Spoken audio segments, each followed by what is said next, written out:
Hello, welcome back for another one of our Friday Love and Learns. We're so excited to have everybody joining us again this week. This is always a great way to end the week, and I truly appreciate the opportunity to visit with folks from across our ESU network on Fridays. And so this week we're joined by Craig Hicks of ESU 13, Stephanie Bernthal of ESU 17, and Kate Carlson of ESU 3. And yeah, we're going to take a little bit of time today just to talk about some of our loves from this week, some of the things that we learned over the course of this week, and really just have a fun and informal conversation to round out our Friday. So that being said, welcome everybody.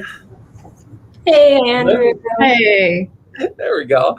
And we're going to kind of just go in order here, clockwise around, starting with our love from this week. So one thing that you loved from this week, Craig, was what? Yeah, and I think it connects back to some of the things that we've done blended learning for a period of time. But I really love some of the creativity that people are coming up with to deliver learning opportunities for students.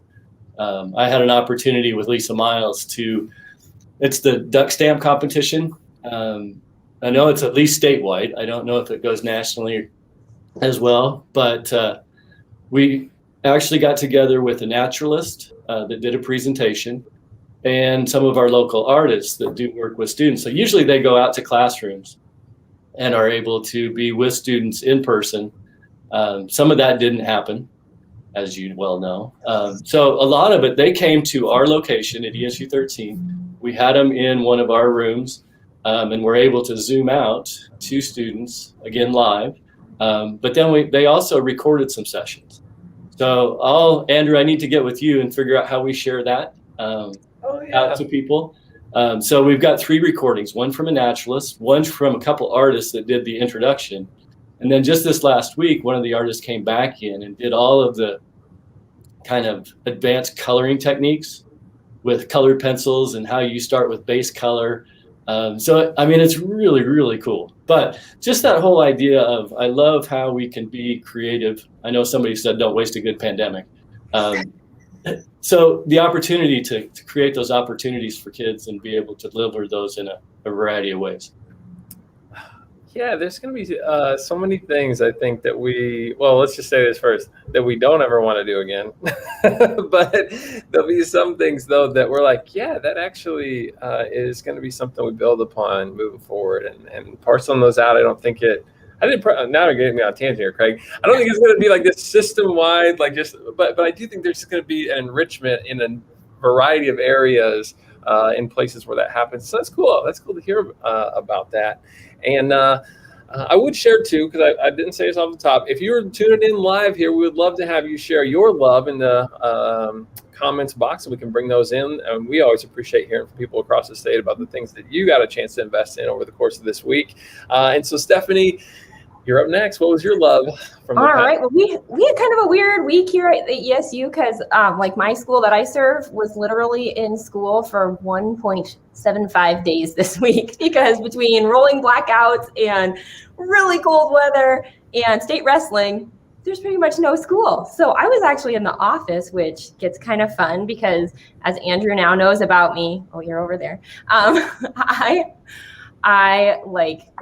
I told him fonts and colors and messing with stuff to make it pretty is my love language. So our ESU staff is doing Clifton Strengths. We have been for a year, and I also am a nerd about that. And so this week, my job has been to be kind of the Clifton Strengths cheerleader for ESU 17. So this week I got to design a little corner of our website. I redesigned our website last summer. So I got to add a page that's going to every other Friday, we're going to add one Clifton Strengths theme to it. And then we have a list of all the ESU 17 people who have that strength. And then we're doing interviews with each of them. And they talk about how their strength is a pro at the ESU and how it's a con at the ESU. So I just got to actually sit down and have some fun designing and creating this week, which is kind of my favorite thing to do anyway. So that was my love this week.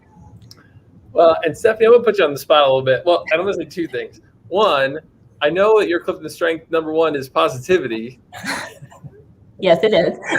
Right? We talked about that earlier. I'm not just making a guess because we've been working on some cool graphic stuff this week as well. Stephanie, can you tell people a little bit about your backstory Like, it doesn't have to be like life story getting into education necessarily, but you have such a unique like work history that I just think that really feeds into some of the ways that you, kind of see some of this work and all that graphic design piece.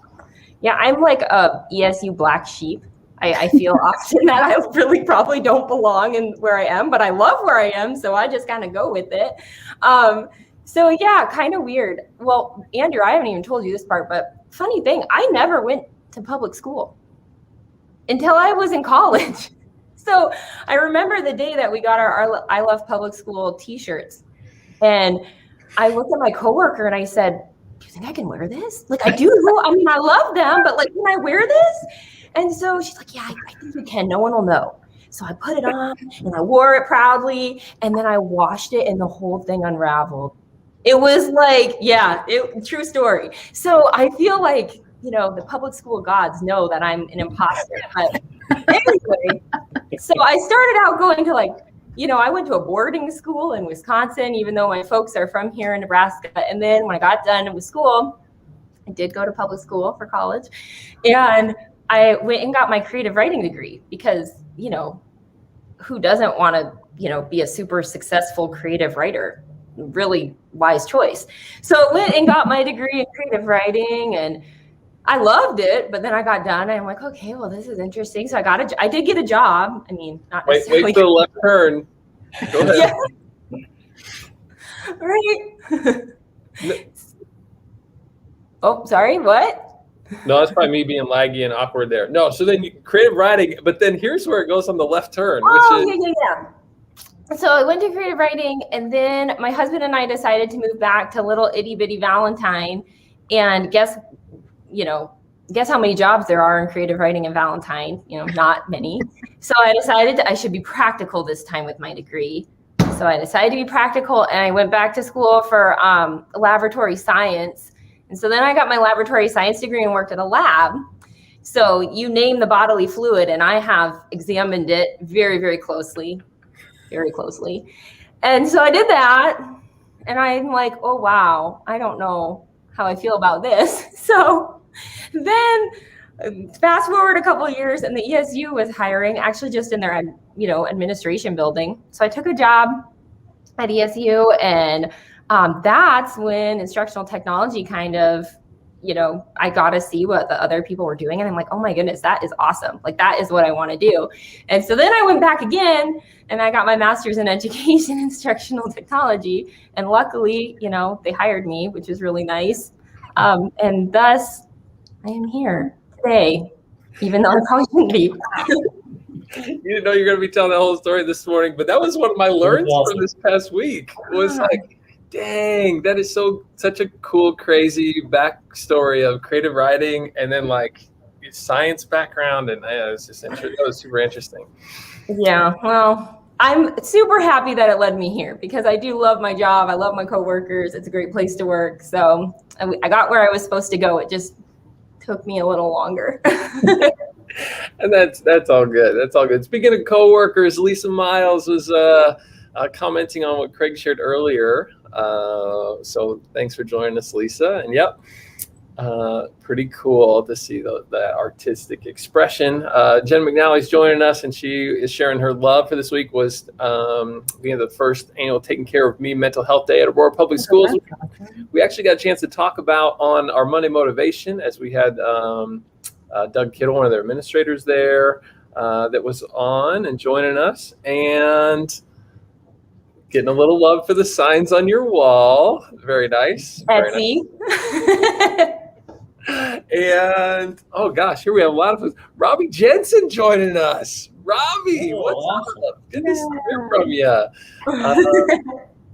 So many opportunities to see how teachers are continuing to innovate. Oh, very cool. Very cool. So yeah, nice little ESU3 tie and setup here for Kate. Right. Yeah. It's like we planted them in the audience there. The thing I have loved this week, Stephanie, you just kind of fed into it a little bit there. I am loving all of the wow, I didn't know that moments that I've had this week. You might have taken the cake right there with that, your professional path there.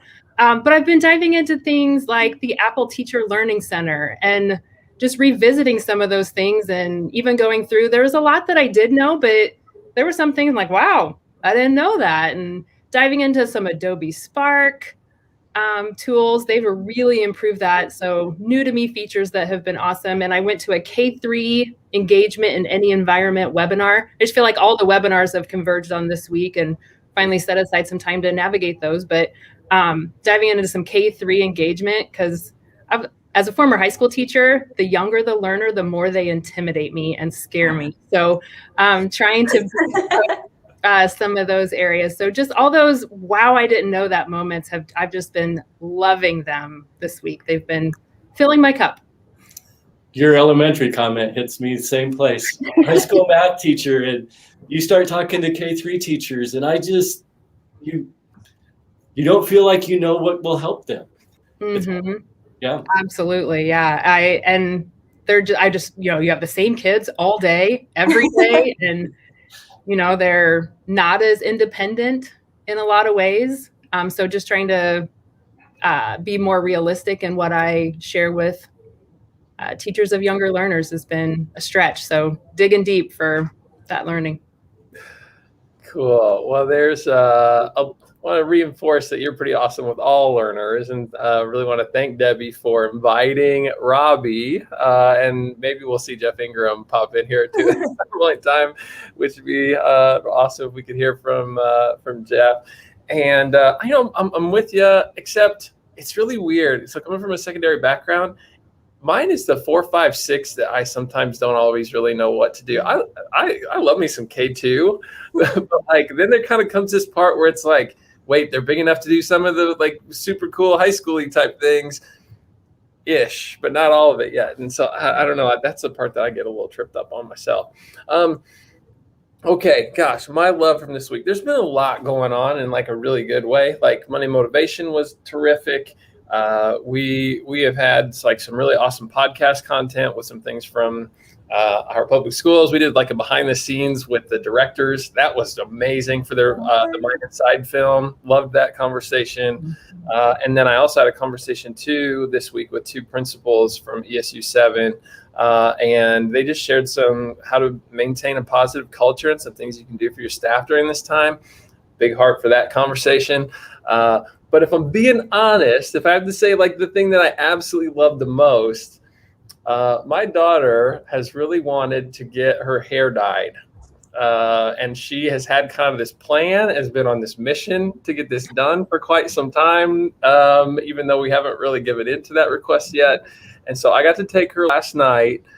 So it was me and her, my son, and it took 3 hours. I did not know this. That should be a learn for me too. Yeah, welcome to Girl World, Andrew. Right, a Girl World of time. We missed my son's Taekwondo practice actually because I was like, this can't take more than 2 full 3 hours plus to get. I got it for you here to get this look.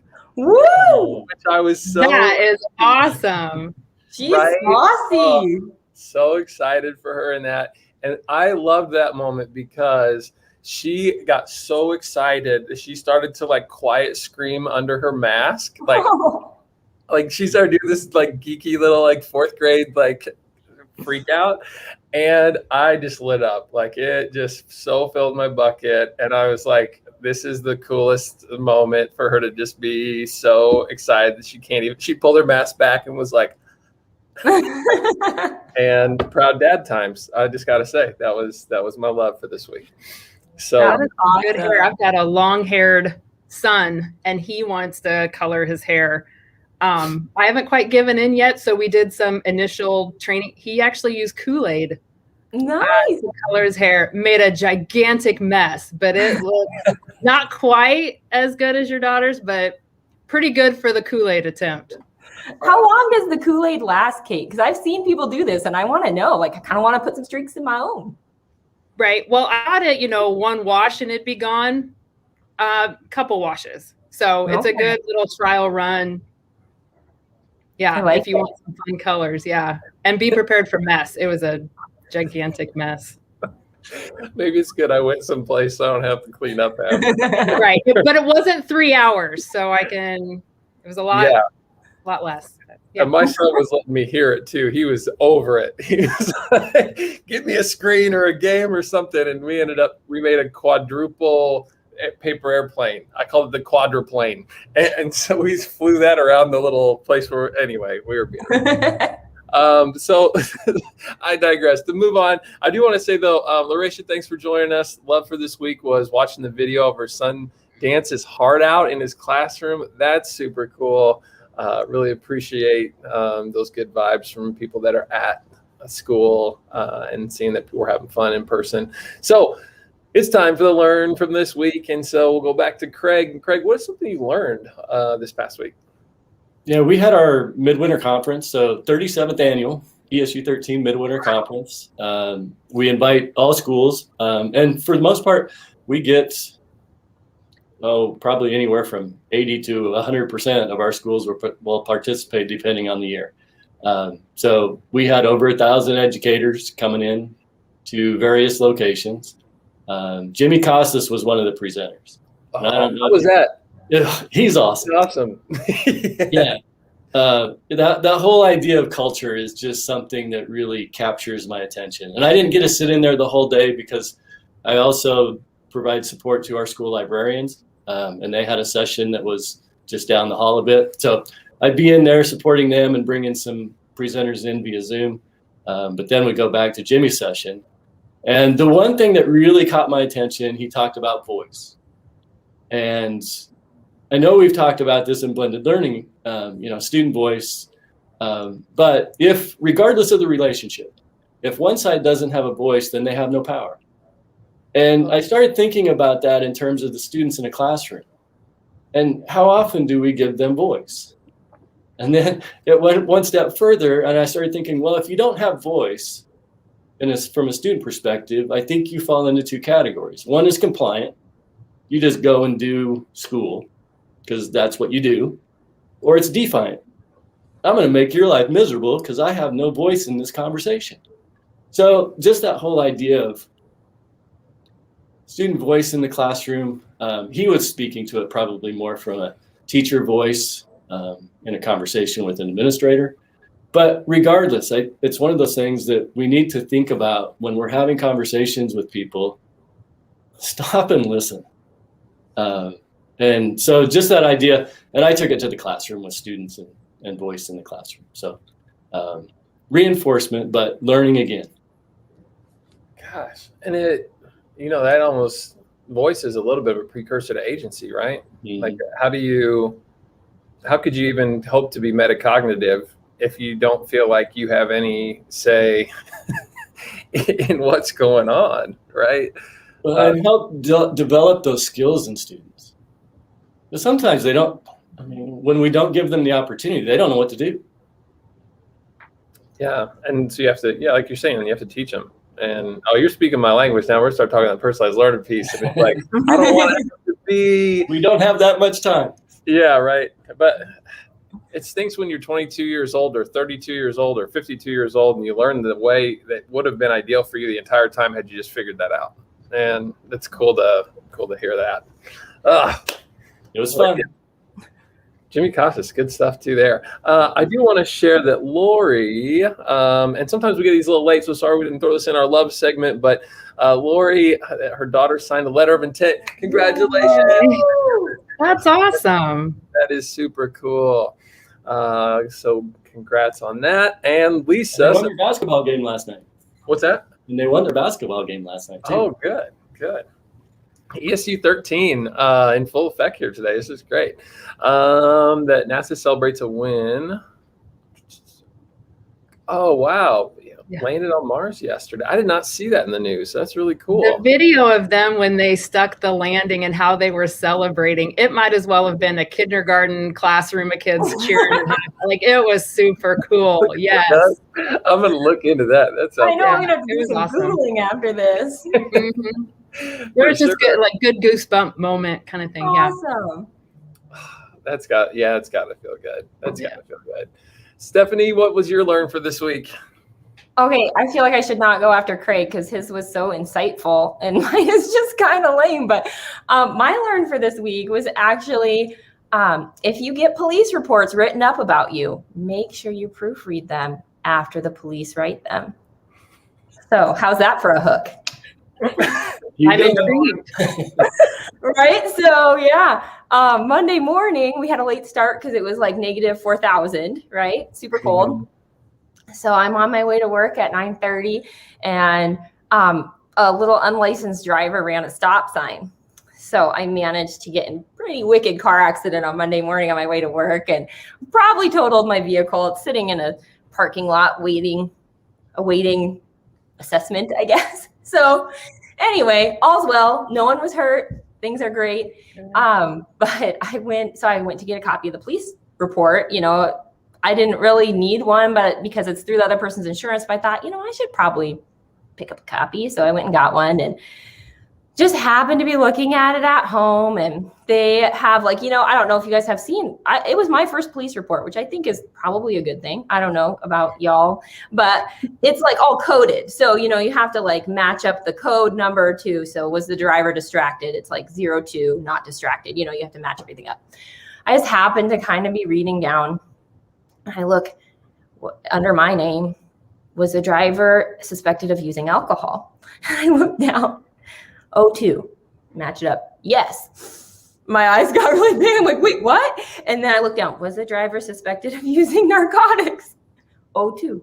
Yes. So I went, oh my goodness, this is going to be submitted to the person's insurance that's supposed to be paying for my new vehicle. And so I quick called the police department, and heads up, our police department is wonderful. So they are great. I called the gal, and of course we live in a teeny town, so I knew the person I needed to talk to. And I said, I don't know if this is something you do for everyone, but this police report says I was suspected of driving with both, drugs and alcohol in my system. She goes, oh, I'm sorry, we just got a new computer system. Don't use that one. So all's well, we got it fixed before it was submitted to insurance, but I learned a valuable lesson that she's like, thank goodness you caught that, because I didn't see it. So always proofread your police reports before they become final. Wow. I was like, gosh, crazy breakfast for the Bernthal household. Right? Yeah. Your Monday morning was way different than mine. Right. I was texting my family because they've been giving me a hard time all week now. Every time I do something, they're like, were you drunk? Were you drinking? And I'm like, I was probably flying pretty high off some double stuffed Oreos. I'm not going to lie. I maybe had a few of those for breakfast, but I promise there was nothing else, just the Oreos. Oh, that's funny.